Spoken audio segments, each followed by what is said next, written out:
Dear students, इस tutorial के series में हमारा ये फोर्थ ट्यूटोरियल है और हम इसको जो टॉपिक रखा है वो है कि लीनियर एक्सेलरेटर्स या general accelerators for nuclear structure studies.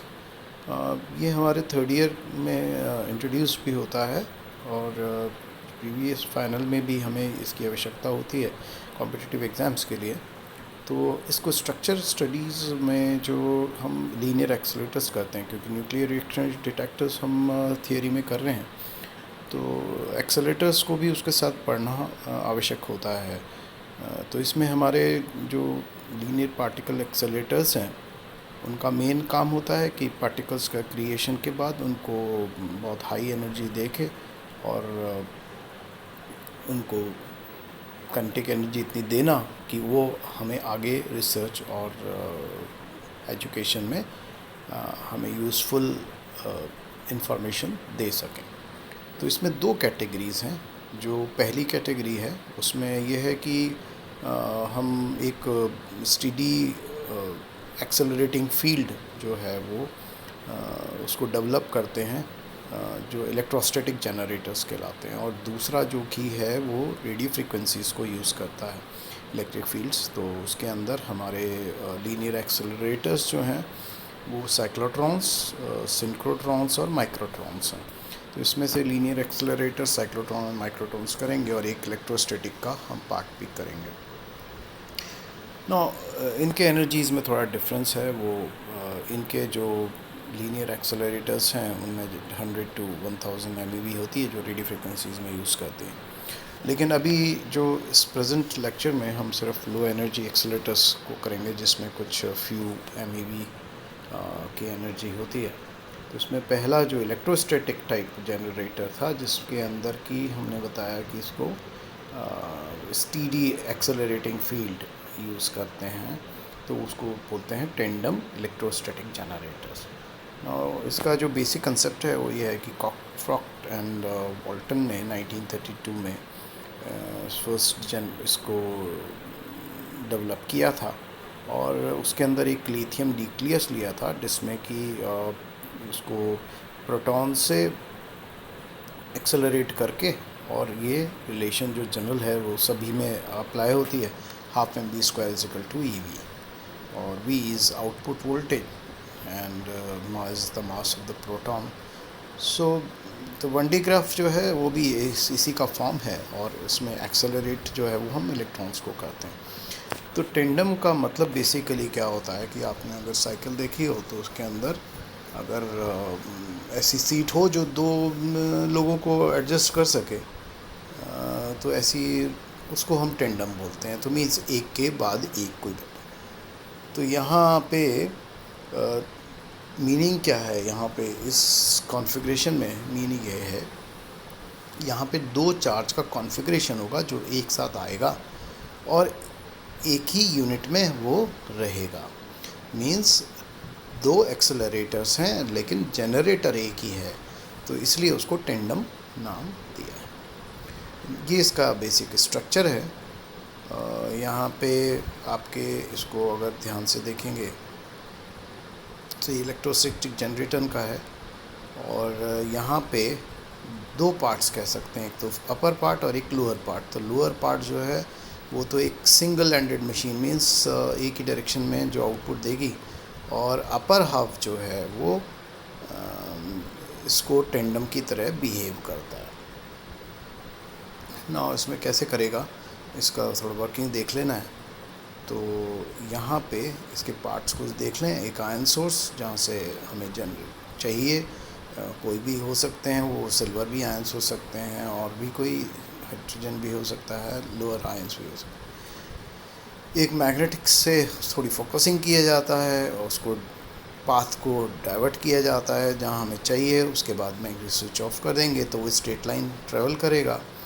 और यहाँ पे एक प्रेशर वेसल ले लेते हैं जो कि लो प्रेशर्स पे होती है। उसका कारण ये है कि उससे मीन फ्री पाथ पड़ जाता है पार्टिकल का। फिर एक एक्सेलरेटिंग ट्यूब है आपके पास जिसमें से वो गुजरेगा, और एक टर्मिनल है कि स्ट्रिपर नॉर्मली का मतलब होता है कि उसको चार्ज को हटा देना, स्ट्रिप कर देना मीन्स, तो उसमें से जैसे मैं कोई आयन आया है तो उसमें के अंदर 2+ स्टेट चाहिए, मुझे 1+ स्टेट चाहिए, तो स्ट्रिप करता है। यहाँ पे ये जो दिखा रखा है इसके अंदर पोटेंशियल, उसमें एक ग्राउंड पोटेंशियल ऊपर दे रखा है और नीचे भी ग्राउंड पोटेंशियल और बीच में एक पॉजिटिव दे रखा है। तो ये एक बीच में जो है हाई वोल्टेज जनरेट हो जाता है, और जब ऐसा होता है तो अगर जैसे ही आएगा चार्ज तो वो यहाँ कलेक्टर पे जो ये दिखा रखा है बीच में, उसमें एक बेल्ट है और उसमें ये पॉजिटिव और नेगेटिव चार्जेस जो हैं वो सर्कुलेट करेंगे। उसमें अगर आप वोल्टेज लगाएंगे तो ये उसको आप बाहर निकाल सकते हैं, जो फिर एनालाइजिंग मैग्नेट होते हुए बीम जो है बाहर निकल जाएगी। तो कैसे वर्क करता है, वापस इस पे आ जाते हैं कि एक आयन सोर्स जैसे बताया उसको 0 पोटेंशियल पे या अर्थ कर दिया है, और उससे वो नेगेटिव आयंस को प्रोड्यूस करेगा। कोई भी हाइड्रोजन भी हो सकता है, हीलियम हो सकता है, ऑक्सीजन हो सकता है, सिल्वर हो सकता है, बहुत सारे आयंस। ये जो आयंस हैं वो एक्सेलरेट होंगे क्योंकि वोल्टेज है और सेंटर में जो है जाते जाते इंक्रीज हो रहा है पॉजिटिव, तो एक्सेलरेट टू टर्मिनल के थ्रू ये एक्सेलरेटिंग ट्यूब में एंटर करेंगे और एक्सेलरेट हो जाएंगे। टर्मिनल पे नेगेटिव आयंस जो हैं वो एक वेलोसिटी, गिवन वेलोसिटी जो कि डिसाइड हो गई थी मैग्नेटिक उसके द्वारा, तो ½ mv², तो और पास जब उससे स्ट्रिपर से जाएंगे, जो कि स्ट्रिपर क्या है, बेसिकली कार्बन फॉयल है, और उससे वो जो जैसा बताया लो प्रेशर से मीन फ्री पाथ हो जाता है। तो इसके अंदर इस स्ट्रिपर का काम होता है कि एक्सेस जो भी इलेक्ट्रॉन्स हैं, जो हमें स्टेट चाहिए चार्ज स्टेट वो प्राप्त हो, तो उसमें वो एक्सेस इलेक्ट्रॉन्स को रिमूव करेगा और उससे वो जो पॉजिटिव आयन अवेलेबल हो जाएगा तो वो हमें अर्थ पोटेंशियल में टर्मिनल पे हमें कुछ एनर्जी देगा।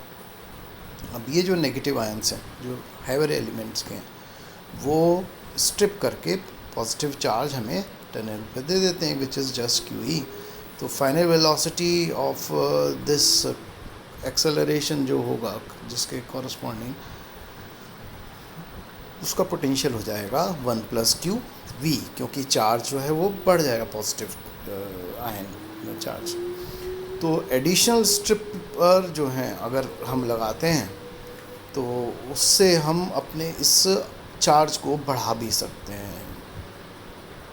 और यदि हम लोअर एंड से हाफ से एक बार डायग्राम को देखें, इस वाले को वापस जो ट्यूब है, तो लोअर वाले पार्ट से अगर हम शुरू करें तो चार्ज को हम कन्वे भी कर सकते हैं। टर्मिनल से एक बेल्ट लगा के चार्ज ट्रांसफ़र होगा, और जैसे जैसे आएगा ऊपर तो लो पोटेंशियल एंड से, और इसमें क्या होगा कि कोरोना डिस्चार्ज होगा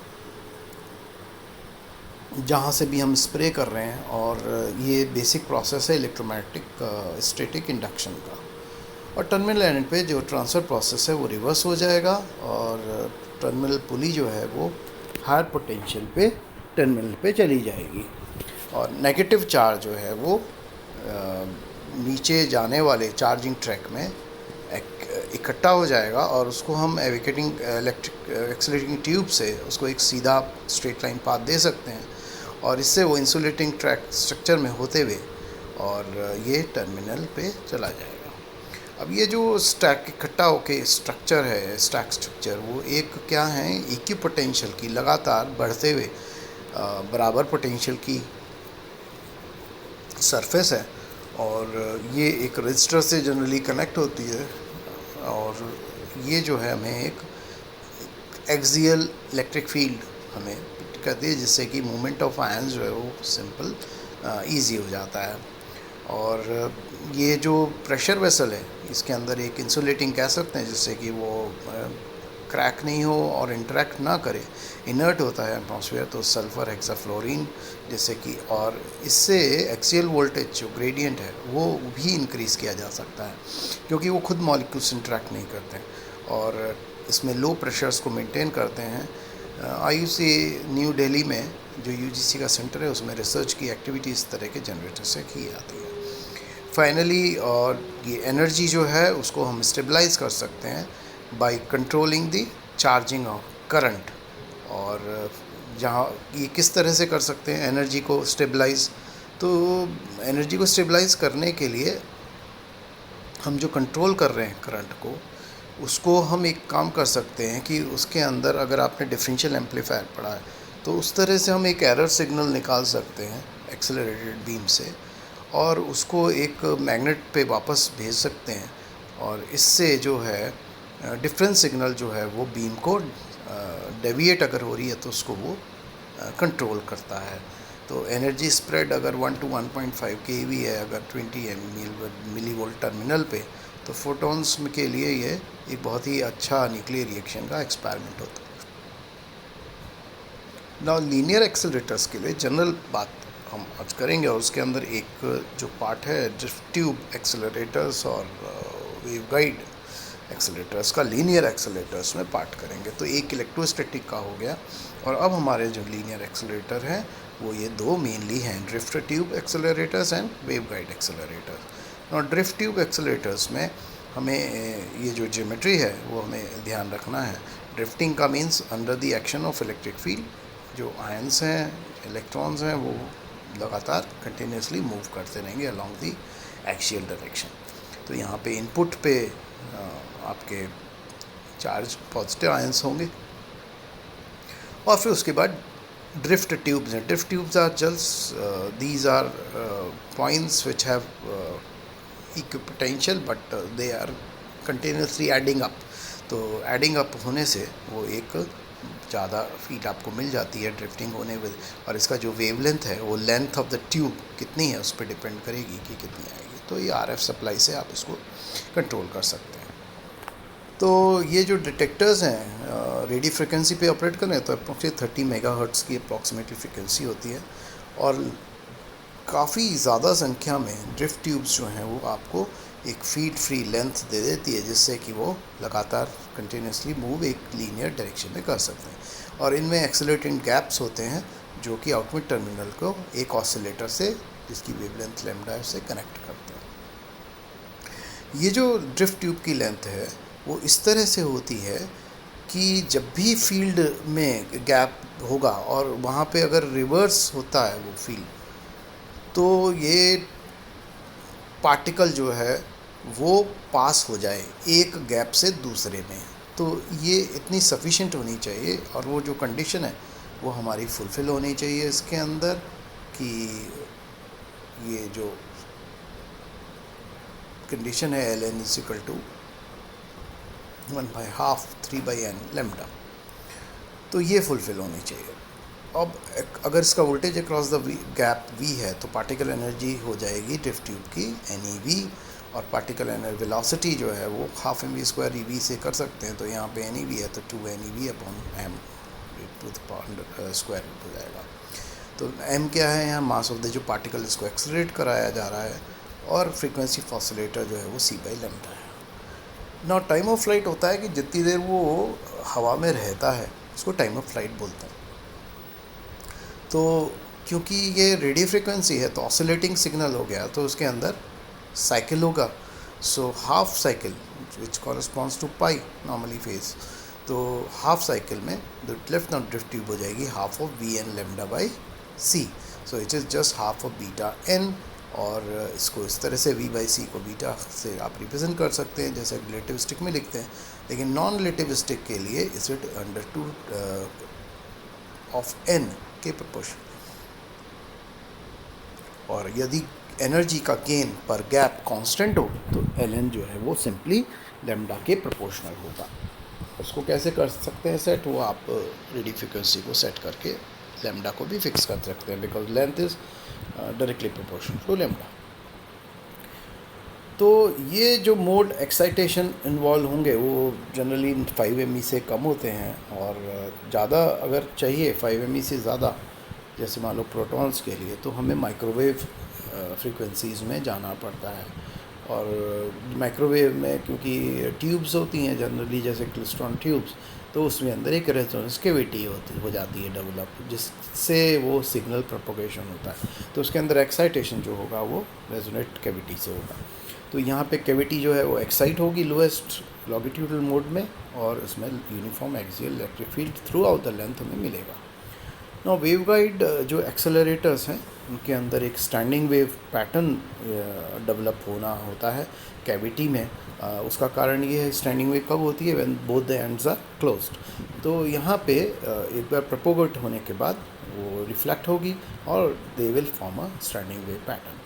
तो इसको आप कैसे मान सकते हैं, जैसा कि नॉर्मली वेव थ्योरी में पढ़ते हैं, आप superposition of two progressive waves कर सकते हैं जो कि अपोजिट डायरेक्शंस में आ रही हैं, और एक जो है इलेक्ट्रॉन के साथ है और उसको आप एक्सेलरेट कर रहे हैं। तो ये एक डिस्क लोडेड सर्कुलर वेवगाइड यहाँ जैसे शो किया गया है पिक्चर में, उससे आप समझ सकते हैं। और जब पार्टिकल्स मूव कर रहे हैं स्पीड ऑफ लाइट, तो नेचुरली जो वेवलेंथ है वो फील्ड की कांस्टेंट है, और एनर्जी जो कन्वेड है वो इंक्रीज़ करेगी।